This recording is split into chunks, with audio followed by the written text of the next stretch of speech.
Welcome back, friends.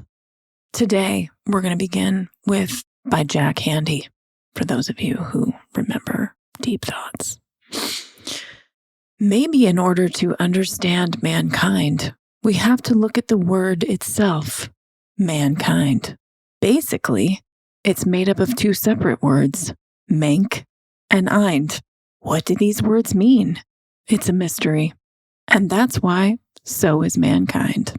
Today, our man of mystery, for those of you who have been listening for a while, you know and love Jackson as the creator of the Collab Farm podcast series. But he's also kind of the Wizard of Oz, you know, the one who does and is not seen. Jackson goes way back with Jesse to the early days of the No-Till Market Garden podcast. And we're going to hear all about that, all about those early moments. Jackson also cultivated the relationship with our new editor / producer / multi-talented wizard, Dr. Professor. And so he's a deep thinker, this one. And I just wanted to hang out with him a little bit because I love the Collab podcast. And there wasn't enough of it for me. So I thought, let's just make a little time and get down into the many, many layers of Jackson Rolett. And with that, my friends, let's get a little information on one of the really super duper things that support this podcast. And then we'll get right into that conversation.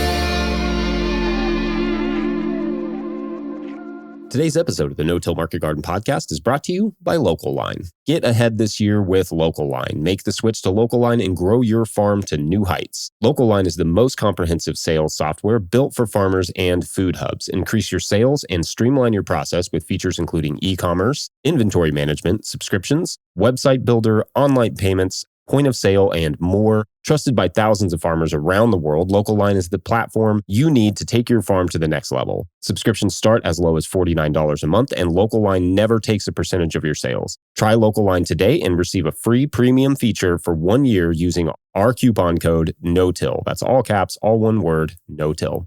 Today's episode is also brought to you by Farmhand. Tired of admin work and technology trouble? You need Farmhand on your team. Farmhand is the all-in-one software platform and virtual assistant built by and for independent farmers. Through a simple text or email to Farmhand, you can instantly offload admin tasks, automate your CSA, update your website, and sell more to your customers. With zero startup costs or long-term commitments, farmers are reporting an average of 6+ hours in time savings and 20% in sales growth each week. Learn more and take the quiz to see how much you can save by partnering with Farmhand at farmhand.partners/no-till. That's farmhand.partners/no-till.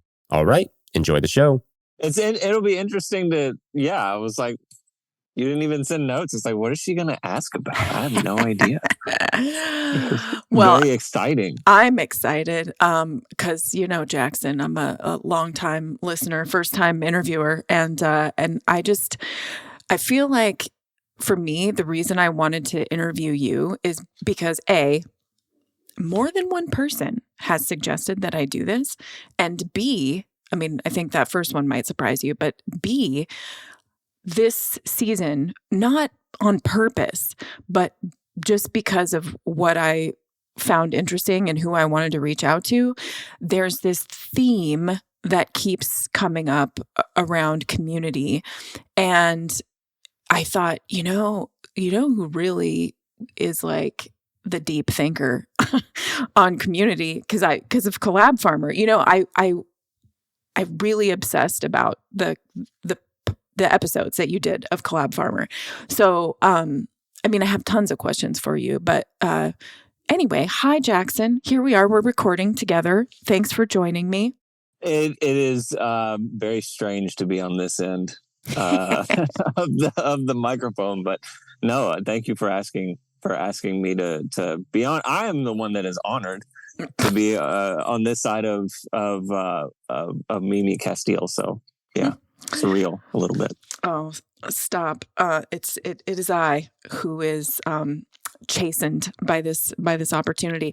So just in case there are people who have been living under a no-till grower's rock, would you mind doing the introduction of yourself and where you farm, how much you farm? There's a long story there that I hope we can get into. That is part of why I wanted to talk to you. So give us the Jackson download. That is a long story. I was leaving the house. If you didn't catch this in the intro, I'm recording this in my car. And the last thing my wife said as I was going out the door, she said, "Don't ramble." So I'll try to keep it succinct. But long farm story. We started farming fairly conventionally for a small scale farm, under 20 acres, produce, maybe 10 years ago. And, that's when organic production, and especially this, what we think of as super small scale now, like an acre of production or less, was just unheard of in the South. I'm in Southern Kentucky. And, but we got some really good lessons in what it takes with Nathan and Michelle Howell at Need More Acres Farm, what it takes to farm as a family. And I absolutely would go back and do that apprenticeship or internship or whatever it turned into again. But one of the things that I learned there that kind of carried over into all of the work that I've done after is the extent to which they worked with other farmers instead of seeing them as competition. And then eventually with other community stakeholders. One of the things that we did in helping that family start a new farmers market in town was a time when there was a lot of regulation going on, and can you serve samples? Can you serve hot food? Can you even gather in this parking lot? And instead of being combative about it, they approached everybody who addressed the market as a cooperator, as a potential cooperator. And that really set the tone for me. That's why I always said early on, that was the explosive success of that farmer's market. Why is this market doing as well as it is, as new as it is, with other markets existing in the same sort of region? And it's because the foundation was set at the very beginning that the leadership here cooperates with other farmers, with other consumers, with other community stakeholders. So fast forward a little bit, my wife and I transitioned off of that farm to begin farming on our own. And so we started a CSA on 1 acre of ground, and it's sort of your traditional, we had just read The Market Gardener by J.M. Fortier, which kind of broke my brain at the time. I thought I was going to need 20 acres and a tractor and all that sort of stuff. So we went for it. It was around that time that we met the infamous farmer Jesse, right? And Hannah, and we started having a family sort of at the same time. Their oldest is a year younger than our oldest, and they were farming, just a county over from us, and we went to the same farmers market. And so we were bouncing these ideas off of each other all the time. So he came from a much more biodynamic and organic perspective into market gardening, and I came from a fairly conventional and worried about systems and efficiency. So we felt like we were exploring a lot of this space together, in an area of the country that didn't see a lot of it. At that time, we started listening to Chris Blanchard and the Farmer to Farmer podcast, and we just thought that was the best thing ever. So, again, we're going to skip forward a little bit. Chris Blanchard passed away, God rest his soul, and there was just like a gap there. One of the last interviews that he did was with Singing Frogs Farm.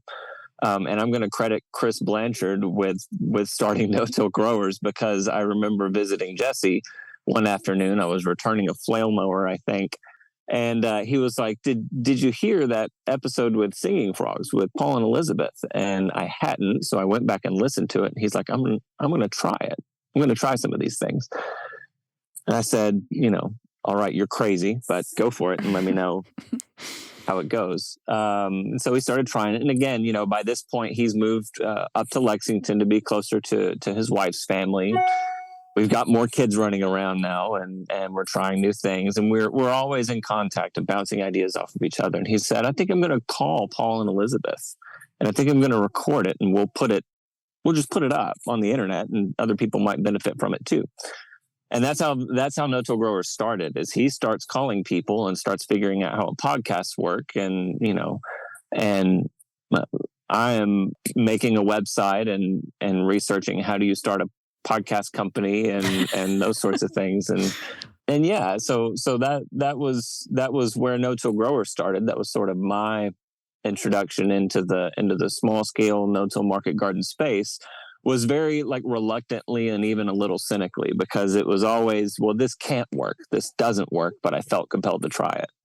And, I kind of feel like the pessimistic one a lot of the times, like, no, there's no way that's going to work. And then, lo and behold, maybe Jesse tries it, or we hear of another grower that's trying it. And it's like, well, I'll be damned, that does work, and then I've adopted a lot of these processes and methods as well myself. So as No-Till Growers was growing, we were bringing on new hosts and starting to do, YouTube videos, and started a Patreon and those sort of things. And we actually started to see a little bit of money from it, at least to reinvest back in the podcast, buy a better microphone. At that point, Jesse was recording episodes in his van or in his walk-in cooler, so it's like, okay, maybe we need to step it up a little bit, because we had, a great initial reception, at least, more than we thought we would. We were looking to hire somebody to sort of be like a business manager, take care of a lot of the stuff that we were busy farming to do. And it was at that time that I had imported not one, but 2 batches of contaminated compost onto our farm. At that point, we had bought 10 acres in the town that I grew up, Scottsville, Kentucky, which, has been a big joke, because I thought I would be the last person to ever come back there, and I sure as hell wasn't going to be farming again. But there we were. Mm-hmm. Yeah, and it just completely wiped out the farm. I won't, get into how long that story was, but we sort of had a decision to make. Were we even going to stay there? Were we going to pour in all of the money and reinvest in our farm, money that we didn't really have, to remediate the soil so we could just get back to farming the way that we were? And at that point, we were having more kids. I make it sound like I have 12 kids. I have 4. But at that point, our we had just had our 3rd child, and we thought, well, maybe it's time to just cut our losses. And so we sold that farm so that I could move into the position to work on No-Till Growers full time. And that's been my full-time job for the past few years now, it seems like. Kind of post-pandemic. Am I getting the timing right? Yeah. Yeah. No, it was right around pandemic time. The start of the pandemic, or the summer of the pandemic, was our last season. I remember that specifically. Oh man. Wow. It's got to be so hard to think of that time. I find myself getting emotional because, you and I think our time leaving our initial properties was about the same. And I know for me that grief is, it's just a still massive thing. Not that it all hasn't led to good things for you, for me, for everyone, but that's a lot, dude. I mean, I'm amazed at how much it was thinking back on it, because I think at the time we were just, it was very, very stressful. It was immensely stressful. We were just getting to that. I feel like there's a mark at 3 to 5 years. 3 if you're lucky and really invest in your education. If you want to learn it all, on your own, then it takes maybe closer to 5 years, or maybe if you don't have any help or support network. But you hit that stride where you're not constantly buying new tools. You're not constantly putting up infrastructure without the cash flow to support it. You're maybe taking out some loans, And then at year 3 to somewhere between years 3 and 5, I feel like everything kind of starts to make sense. And we had just hit that point where it's like, okay, I think this is really going to work.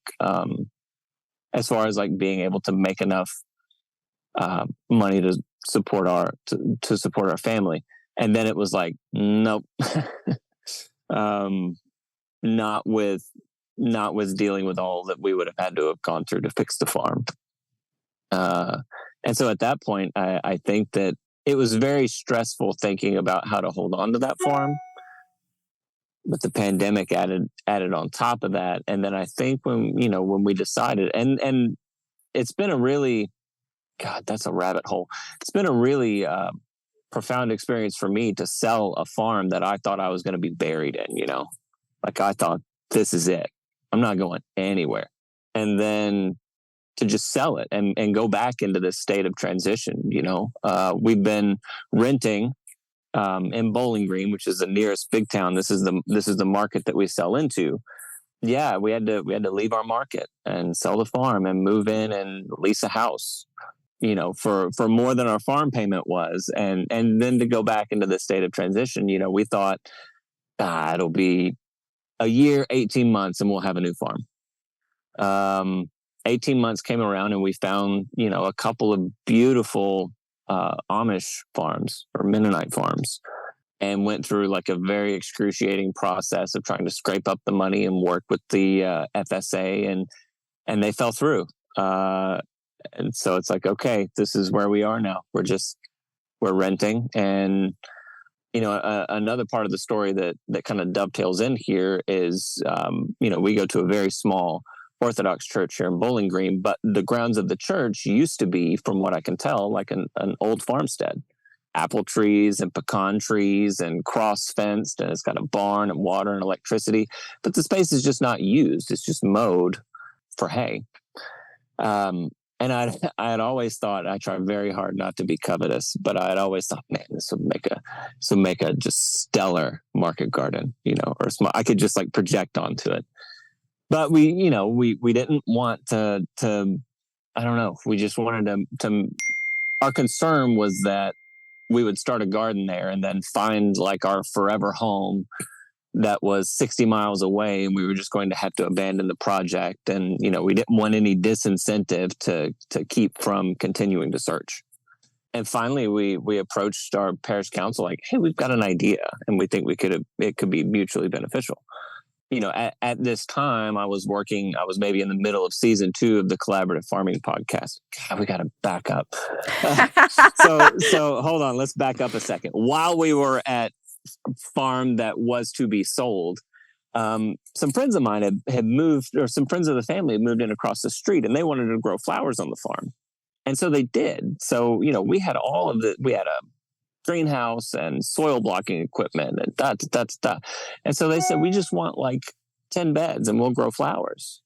And they started a flower CSA, and we're showing up at market, and we're doing venue sales. And that is what, to me, it just made obvious sense at the time. But then, some of the small things started to become aware to me, because I'm slow, like, oh, here's a running theme in my life of cooperation between growers. And so, this is something I'd pinged Jesse about off and on, like, would it make sense for growers to share this? Where does it make sense for them not to? And on and on. And he's like, you should just start calling people like I did, and start a podcast, and we'll just see if it floats. And so that was the impetus of the podcast and of Collab Farm. And I feel like there are a lot of podcasts out there that talk to food hubs or cooperatives or different sections of this work. But I just wanted to find growers who are working together in any capacity. Maybe they're sharing a greenhouse. Maybe they've started a cooperative. Maybe they're, or have learned lessons that they could share with everyone. So, really focusing more on, I guess, informal relationship. Okay, then we sell the farm, and then fast forward. So we had come to our church and said, we could have a mutually beneficial relationship here. Thank God our church is growing. We could lease the land from the church for 10% of the gross sales of the market garden, as the traditional tithe to the church, right? And then in return, we've got 2 acres virtually in the middle of town, just 10 minutes away from the house that we're renting, with barn, electricity, a lean-to, water. It's one of the better setups that we have ever grown in, and we've grown in several. So yeah, and then that's where we are today. Is we're working on putting up some additional infrastructure there. We put up several caterpillar tunnels that were blown down by a freak tornado, and so we're going to be putting them back up soon. And we've been back at our old farmers market for several months now, and a lot has changed.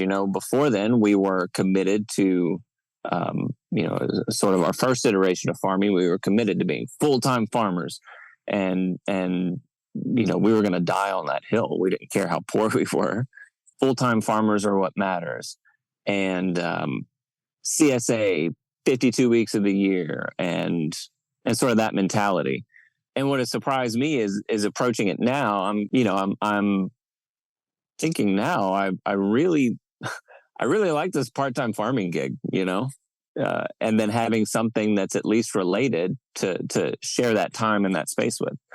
At least in the part of the country that I'm in, for, if you think back to what the small farm conversation was 10 years ago, it was, you're either a full-time farmer or, maybe you're a hobbyist, and your perspective or your contribution wasn't taken as seriously. And now that I see it from this end, because I was very much in that boat, like I was going to be a full-time farmer and I was not going to be an urban farmer. To me, that was a bit of a pejorative, I guess. But, now I'm a part-time urban farmer. And so long as you are respectful, normalizing being able to do this on the side and providing tools and methods, a whole other subset of people that are thinking about getting into it, but otherwise wouldn't, because, there's this mentality maybe that you've got to do it full-time, or that's the end goal. Maybe that's not the end goal. It doesn't have to be. But anyway, yeah, that's several long stories condensed into as short as I could make it, I guess. And that's where we are today. Well, you can't make you can't make an epic into a tweet. It just doesn't convert, and it shouldn't. And I think, one of the things that I hear in your journey is just this idea that I think we all should be, not just in farming, but sort of in every aspect of, kind of every discipline, that the way it is now is just the way it is now. It's not the way it has to be. And the thing that people who farm full-time understand is that full-time farming is actually, there's not an hour in the day or a day in the year that you are not 100% balls to the wall for that farm. And it doesn't, one of the things that I loved about the Collab podcast is this idea that, there are other models out there, that sometimes they're really scrappy, but they're working, and people need to hear about that, because I think one of the problems with this epidemic of farmer suicide, farmer depression, farmers just getting basically to the point where they can't hold it all up anymore is that, how do you find your community if you don't have time? And what if what we actually need is making these farms more collaborative, so that we have thought partners, so that we have support networks, and so that we have the things that we need to really keep going? I don't know. It seems so novel, but I think that your spirit, like, think about what it took to go through it wasn't just a tornado. As I understand it, you also had a big freeze and, like you've had to start over. 1-2 punch. Yeah. You've had to start over a couple times. How many times would you have started over if you didn't have your community? Absolutely. Well, and I mean, there's, I think that's actually like two questions, like nested into one. One, I think that going through what we had to go through to sell the farm, I've got a pretty thick skin for disasters, I mean, I remember coming upon we had gotten a text message from somebody that lived further out, and they were like, "Hey, is the church all right?" I was like, "Well, I'm the closest. It wasn't even windy where we were. Yeah, I guess I'll drive over and go check." And when I pulled in the driveway, I couldn't get through the driveway because there were these, like, I don't know, 50-foot pine trees just blocking the entrance. But anyway, and I remember thinking, okay, that's what it is, and I signed up for it. So we'll assess the damage tomorrow, and we'll just pick back up where we left off. To me, that's just like, okay, do you want to get back into this? And I think that was a moment for me, because before then, everything was just, when you go into a plot of ground the first time with annual vegetables, that first season, you can't screw it up because you're churning in all of that biomass. This plot started with 4.5% organic matter, which is more than I have ever farmed on in my life combined, and things just like jumped out of the ground. I felt like everything was just hitting on all cylinders right away. And then that tornado goes through, and it was a moment where it was like, are you sure you want to do this? Because as well as it's been working, and even as well as your relationships and stuff are, you're still going to encounter this bullshit, Totally. It's still going to come at you. So that was like a moment for me, was, are you signing back up to do this for real? And then the other part, my community came out and helped me put up those tunnels to begin with. And something that I'm reminded of in that process is don't rob your community with the opportunity to know itself as useful, and to realize itself as a community. Provide an opportunity for people to know themselves as a community. There was a time, and you can go back and find this post on Instagram. I had, again, very long story short, I've been a dummy, and I spent all day out kayaking one day with a buddy of mine, just in a pair of shorts, and we had gotten lost. And so we spent maybe 10 to 12 hours out on the water in the middle of summer. And when I woke up the next morning, I had severe burns on my legs, and I could not get out. I literally could not get out of bed without being in a lot of pain. And it was the week that I needed to harvest the garlic. We put the call out, and people came, from several different social circles that we had, and harvested the garlic and topped the garlic and put it on drying racks and moved it to the barn. And of course, you're very thankful for that, but then you don't think much of it. And then the next year, several of those people sent messages like, when's the garlic going to be ready? When can we do that again?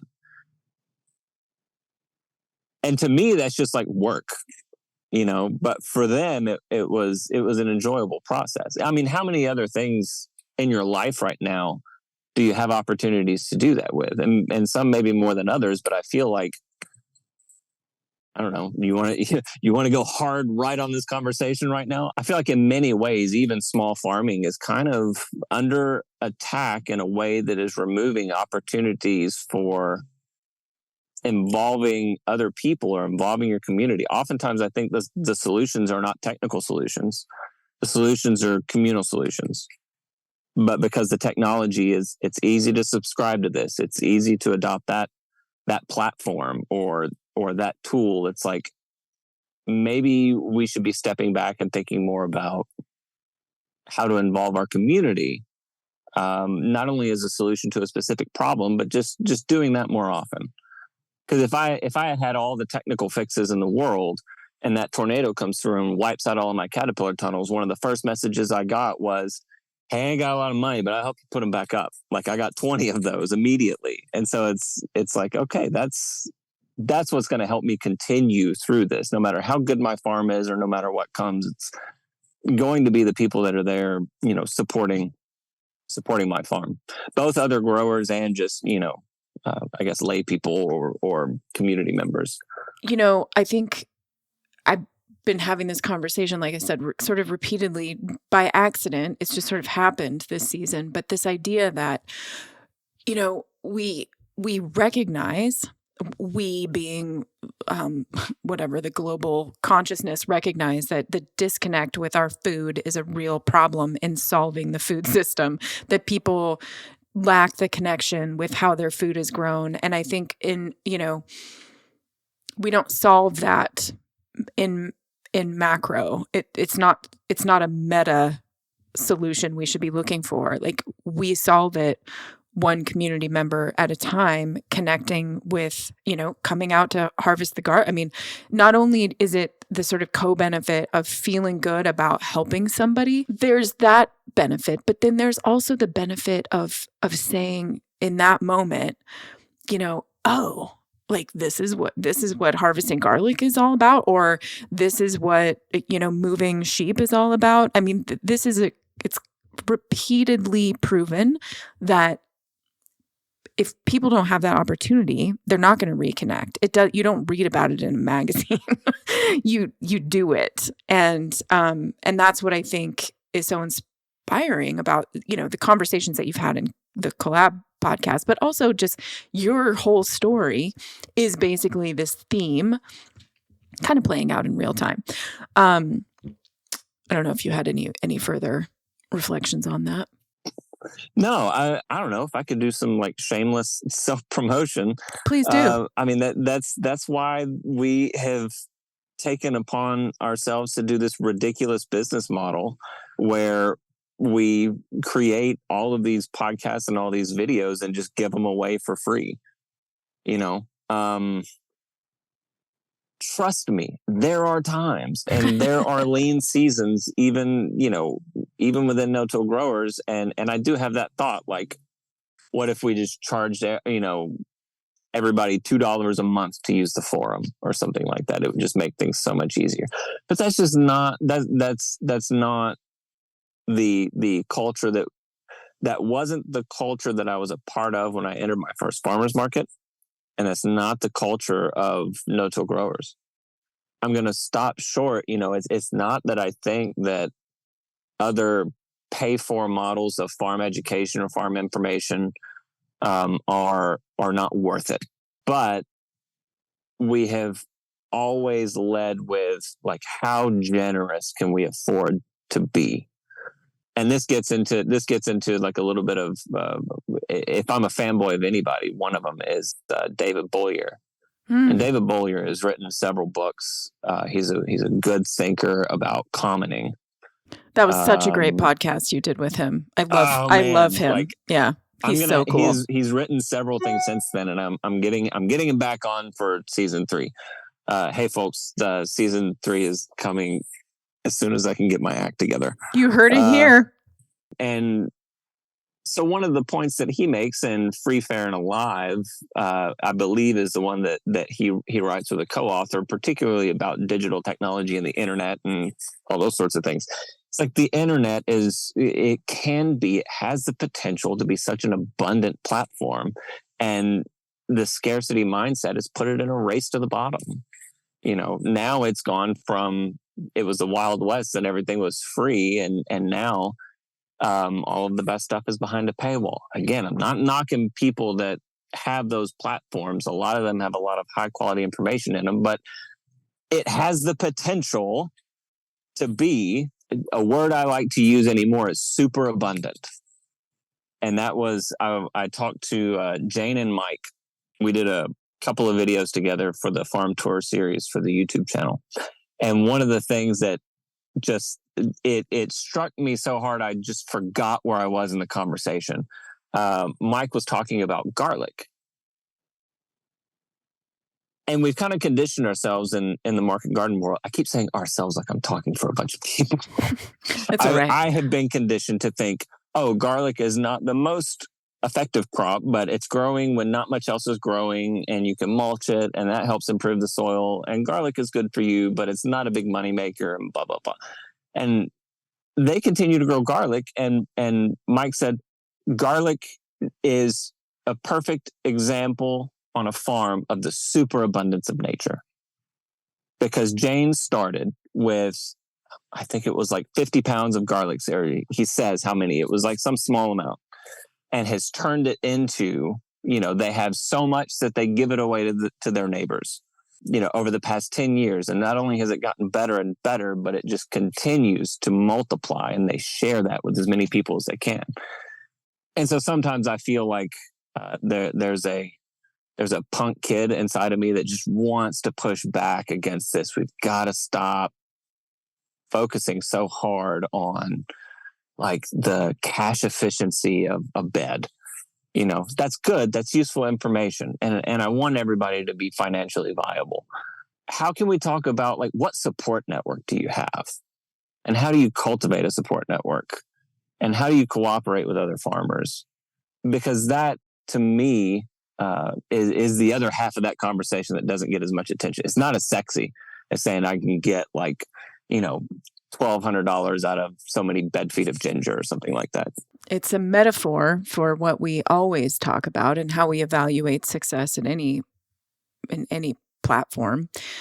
And Right. It's exhausting. And it doesn't, I don't know, where has it gotten us? And I think also it totally underrepresents value and real currency, which is, what are your dollar bills going to do for you when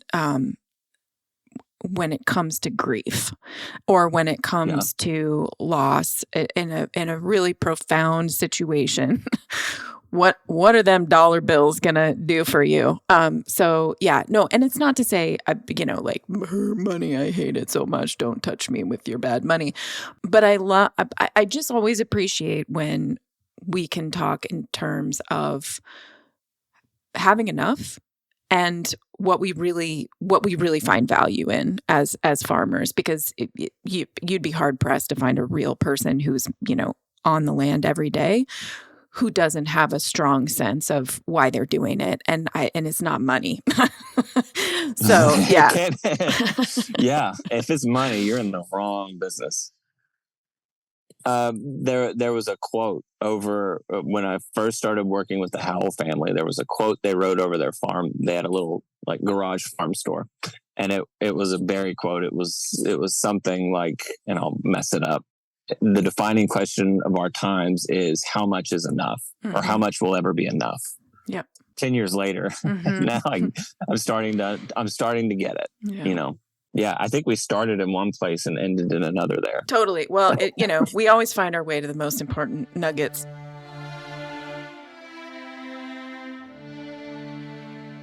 Today's episode of the No-Till Market Garden Podcast is brought to you by Harnois Greenhouses. For more than 55 years, Harnois Greenhouses has led the way in controlled environment agriculture innovation, partnering with market gardeners and farmers across North America to deliver comprehensive commercial greenhouse solutions. Their mission is clear and steadfast: to pioneer a greener, more resilient future for agriculture. At the heart of their success is a commitment to their community of producers with extensive expertise in design, manufacturing, and installation. Harnois Greenhouses provides the best greenhouse solutions to the grower across North America. Their greenhouses are engineered to face any North American climate, ensuring unparalleled brightness, agronomic performance, faster return on investment, and lasting durability. They're not just building greenhouses, they're creating energy-efficient ecosystems that promote sustainable and profitable agricultural practices. With over 20,000 projects to their name, they're more than a manufacturer, they're a partner. For the initial design to the final installation, Harnois Greenhouses is with you at every step, guaranteeing the success of your venture. Harnois Greenhouses, leader in turnkey solutions for local growers.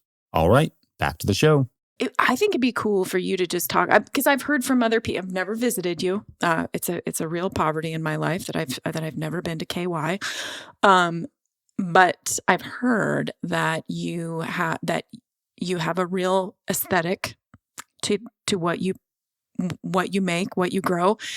So I thought it'd be interesting if you could just speak to the things that you feel like you've kind of kind of figured out now?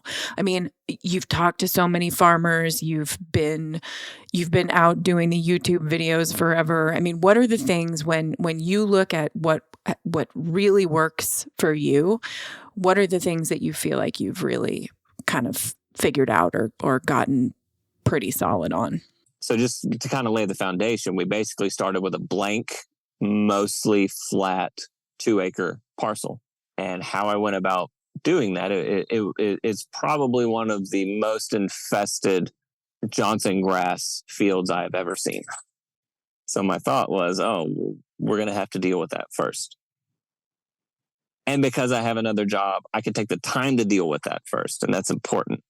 In other farms, when we were farming full time and we would transition to a new field or a new farm, we just had to go into production. And oftentimes with those rhizomatous perennial weeds, we would shoot ourselves in the foot because we would pull tarps back too early. Or maybe we felt compelled to do like an inopportune tillage that basically reset a bunch of hard work that we had done. So I laid tarps down. Some of them are still down. Some of them won't come off for a complete year. Some of them came off after about 6 months over all through the dead of summer. And it was a hot summer. Hopefully that killed everything under there. I guess we're going to see. But stuff is tenacious.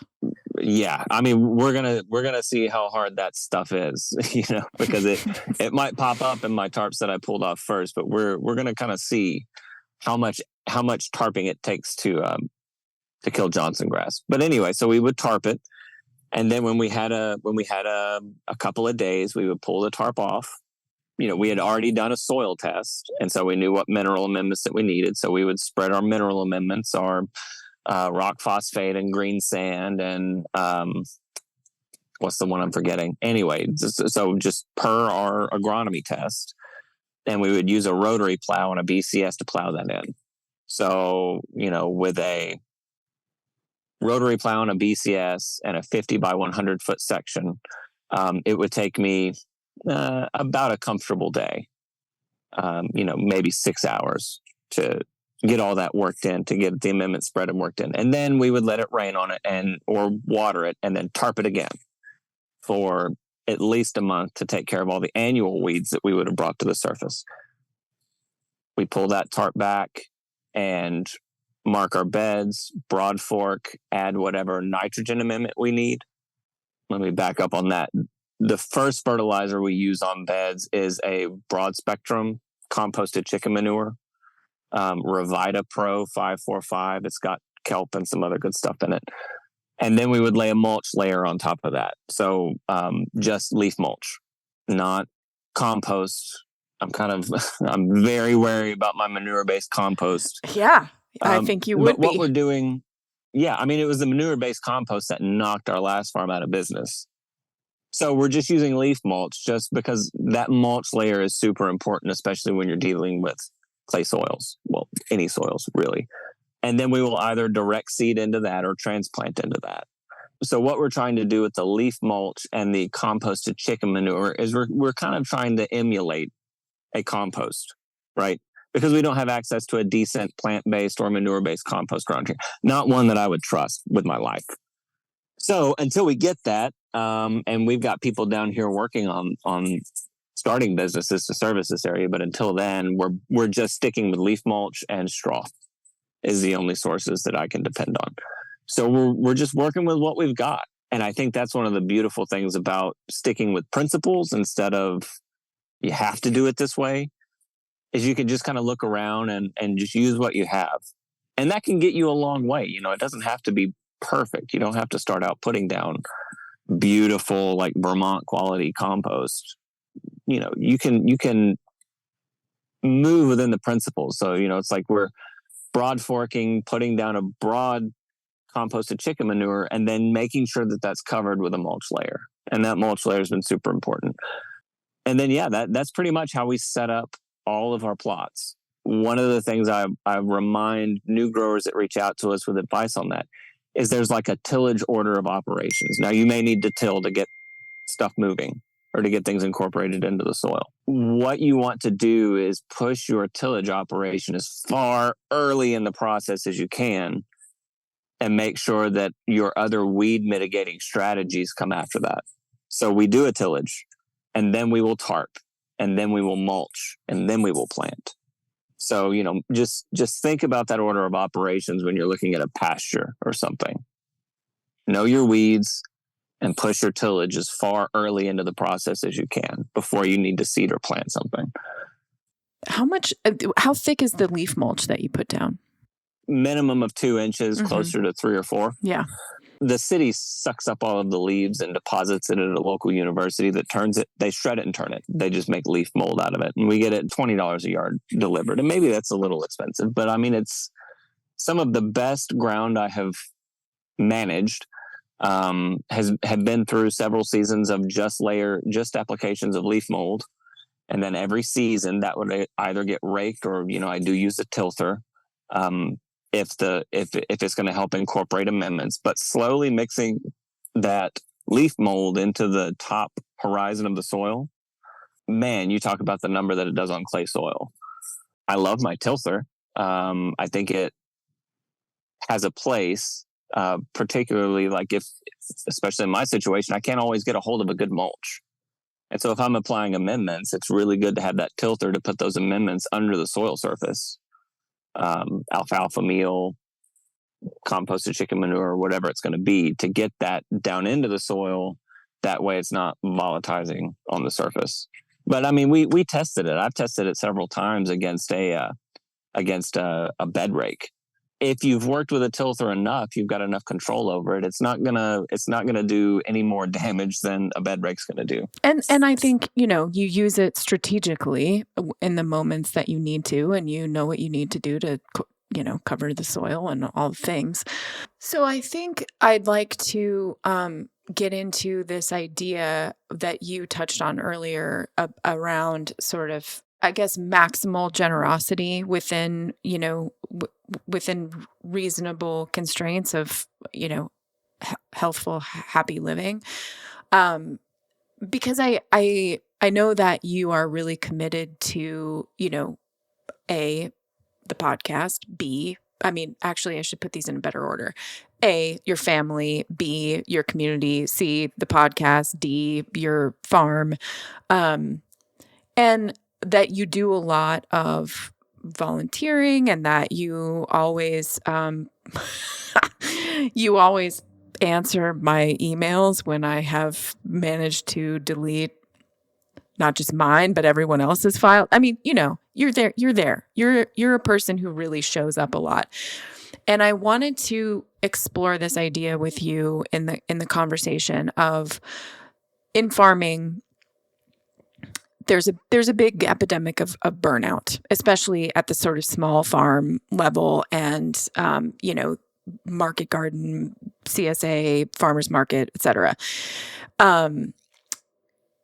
But that's different, I think, than this idea that you can create a regenerative battery for yourself through saying yes. But first you have to go through the process of understanding when you have to say no.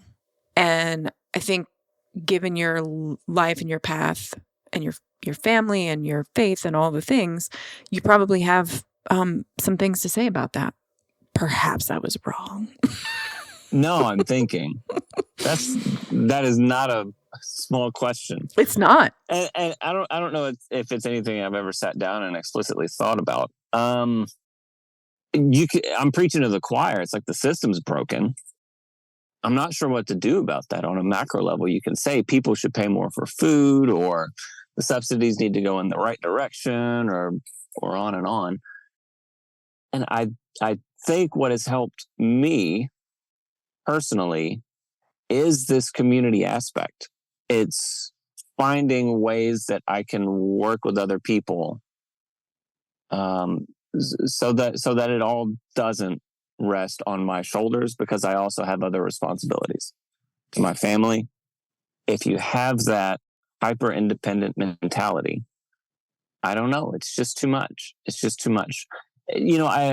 I've encountered several old school farmers, And I think like sort of that back to the land movement, kind of that's where I kind of place the beginning of the market garden movement for realsies, in America. You had to be a little insane to do it. You had to be just unendingly independent to be able to strike out and do that thing. And I'm glad that we had those people at that time to sort of blaze that trail. I just don't think that's not going to build a food system. And that's definitely not going to work for everybody. Oh, I'm trying so hard not to say things that are going to get me in trouble. I had a friend of mine that we went to market with for years and years. He has since passed away. But one of the things that he said, and he was heart of gold, but just a good old country boy. He was like, I don't know of a small farm in business right now that doesn't have help in some way, shape, or form. Either they have a really robust support network, like social support network, or maybe they've got a family member that put the down payment on their farm and didn't ask for it back. And, if we have to rely on special circumstances just to get small farmers on the ground, I don't know that there's enough special circumstances to go around and fix a food system. Mm-hmm. Or inequity or justice or any of the problems. Yeah. I don't. You asked a big question, and I feel like I'm just like feeling around in the dark. Like I definitely don't have an answer for it. It's just these are some of the things that I think about.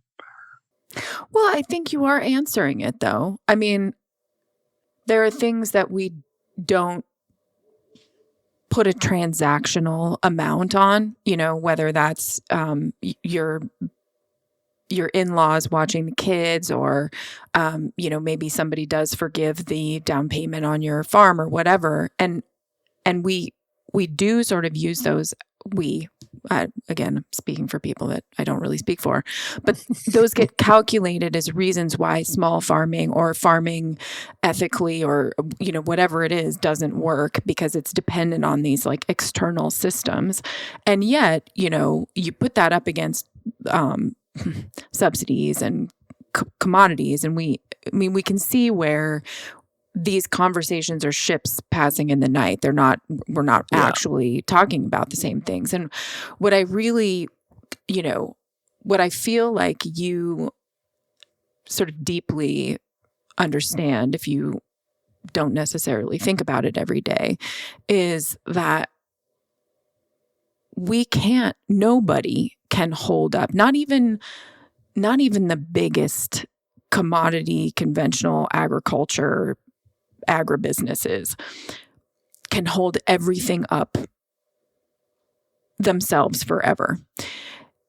We won't fix a food system without community. I mean, I just think that it's okay to say that. I don't think it's going to get us in trouble. But because what we know is that things are going to continue to happen that are going to throw wrenches in the, supply chains, whatever it is. Or your farm is going to be poisoned by compost or whatever that, or there's going to be a fire and you're going to lose your entire year's work. And when those things happen, the only way you're going to be okay is if you have that community around you. I'm not going to take credit for this. We were at the Acres conference and John Kemp was the keynote speaker. Big John Kemp fanboy. If you don't listen to the Regenerative Agriculture podcast, I listen to so much of our work. I don't even listen to other farm podcasts anymore. I've got to take a break and listen to other things. But he is the other one that I listen to many of the episodes.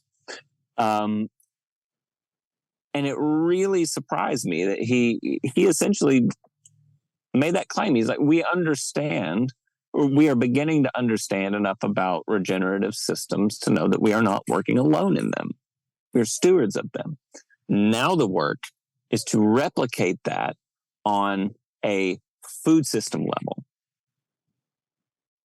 How do we begin to work with each other in ways that emulate the biology in the soil we steward to give life to plants and to make them nutritious or whatever it is that you raise.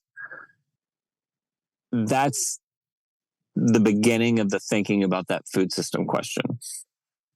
I also think that's the beginning of thinking about how do we relieve farmers of a superabundance of responsibility, like just more than individuals are designed to hold. They're adopting maximal responsibility in a field that puts them in the line of sight of more variables than probably any other field I can think of.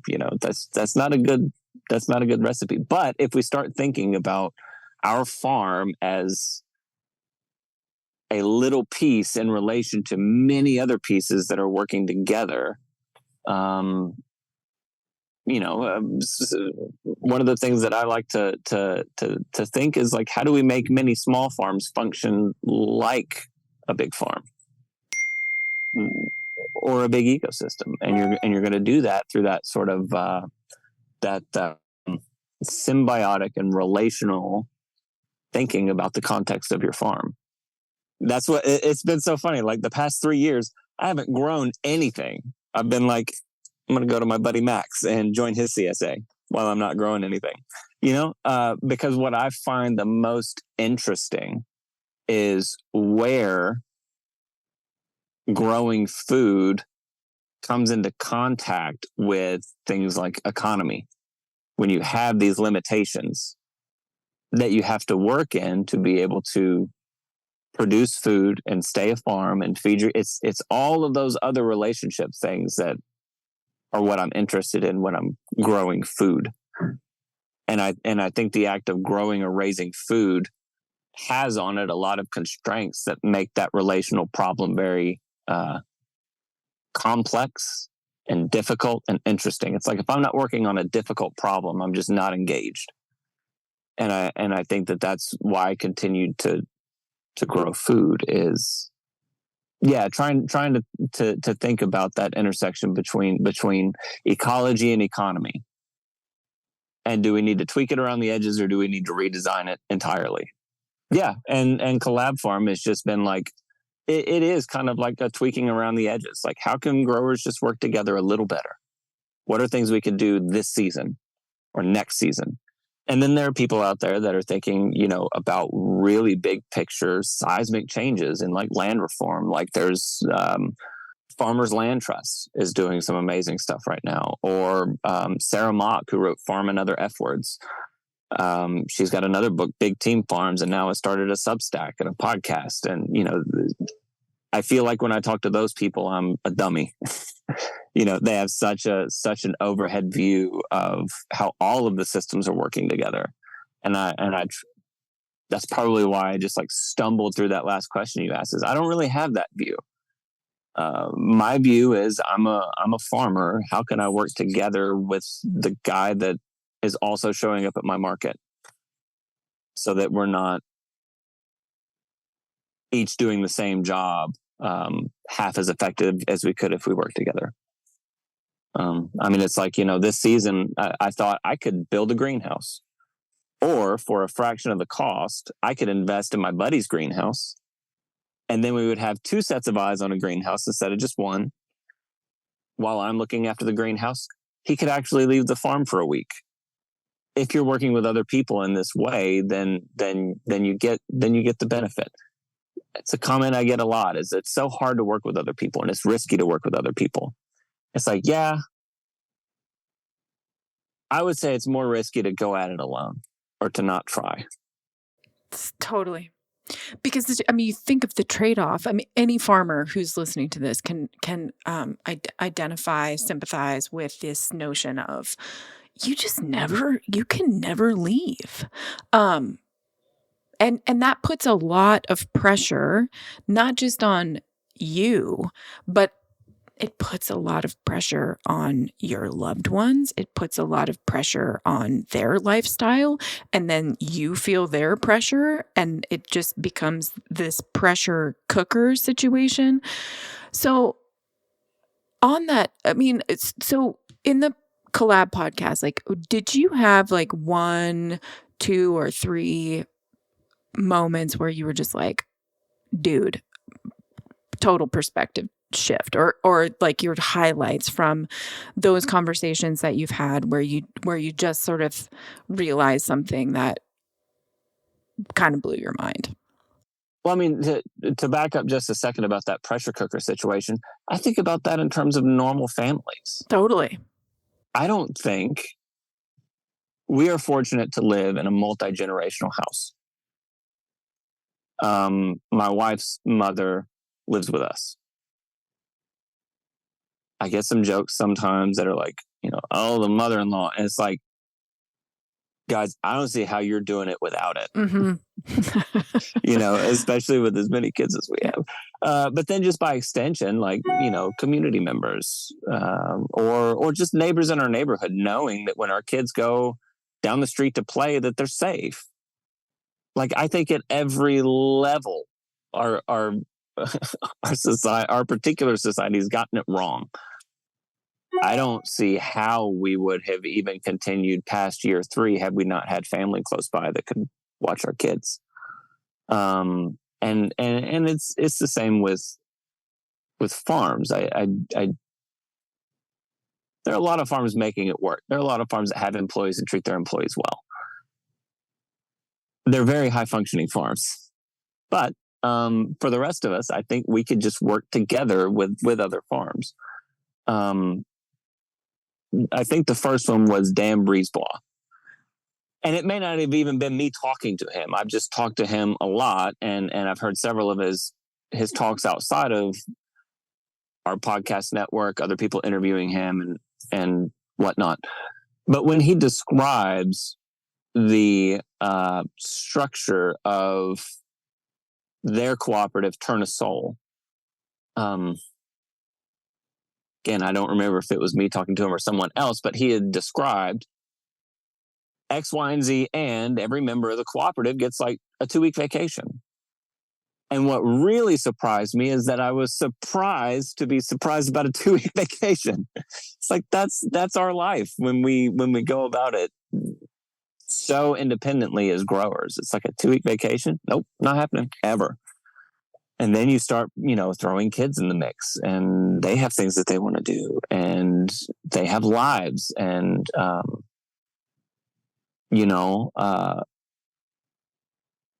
that conversation, hearing that in conjunction with me talking with Ian McSweeney,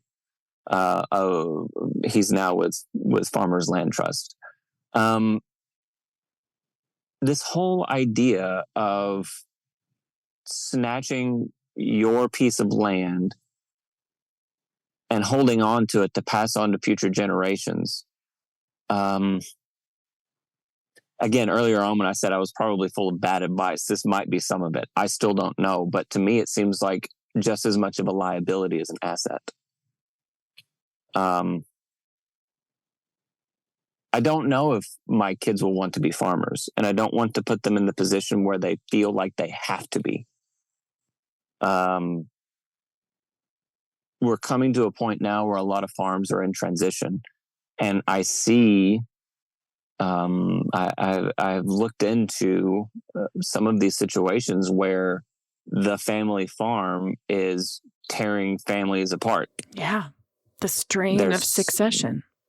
There's so much downward financial pressure on just passing it on, I mean, I have 4 boys. I don't know if any of them will want to be farmers, and I don't want to put them in that position.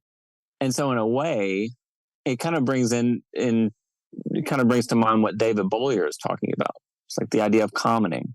Having common use of land for its best good, not its highest economic value, but its best good. And then at the same time, knowing, like, not only are you responsible for that land, but you know that you continue to use it for its decided upon best good. You can not only have tenure on that land, but in ways find equity in that land. And then as you pass on or as you transition out, that land can go back to its best use for the community. It sucks that we've got to find these extremely complicated financial and legal frameworks to set things like that up. I mean, that's what Farmers Land Trust is doing. Finding ways to take land off of the market and release that economic pressure so that you can actually use it to farm again instead of, around here, it's just developed. Yeah. I mean, it's tying a lot of those conversations together. I think we start to get a picture. I don't know. I really just appreciate that this has been a place where the conversations around the wounds of the construct of land ownership and how, if we really want to be honest with ourselves, a lot of the scarcity mentality is played out on these lands because of that mentality and because of construct that we have of owning land. And I know you've spoken with Cole Gordon, and I've had a great conversation with him. And it's not like I'm suggesting that I know that I know the pathway to something better, but I really appreciate that we can have these conversations here, because I think a lot of people are just uncomfortable, but they don't want to be accused of, wanting to blow up some big system or whatever. I'm sure you've had this conversation before, but it's like, how are we going to idea our way out of it if we can't have safe spaces for the conversation? I feel that very viscerally right now. I'm 40 or not 40. I'm almost 40. There is a part of me that is like, I have to secure something for them now. Like, what am I going to do? Rent for the rest of my life? Or lease farmland for the rest of my life? And then I read, one of the things that I'm in the middle of reading right now are some writings from the monks that live on, in monasteries, and you hear it over and over. It's like, you don't take that with you when you go, and what do you leave behind?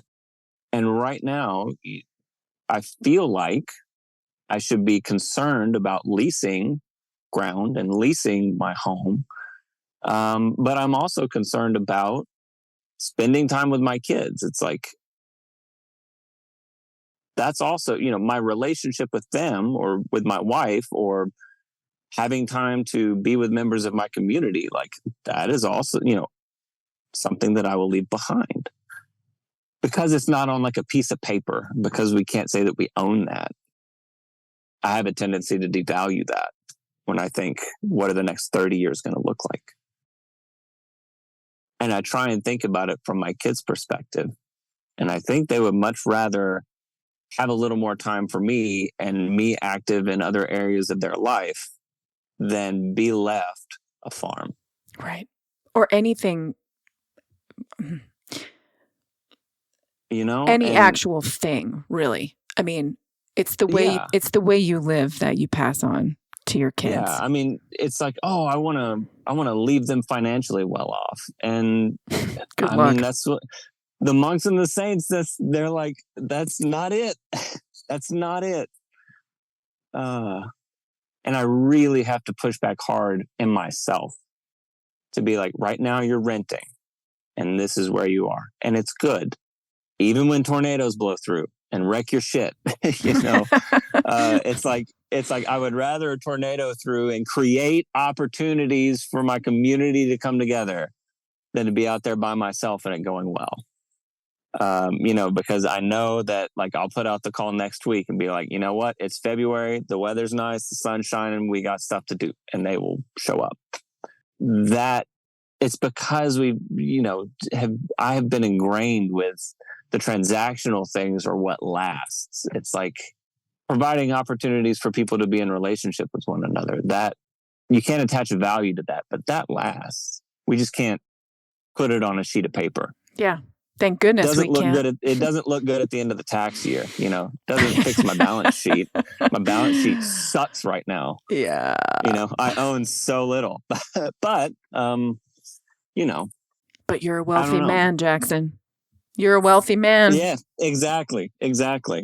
I knew this was going to be a great conversation, and I can't even pretend to say that we've covered all the things that I think we could talk about. But is there anything that you kind of want to say as a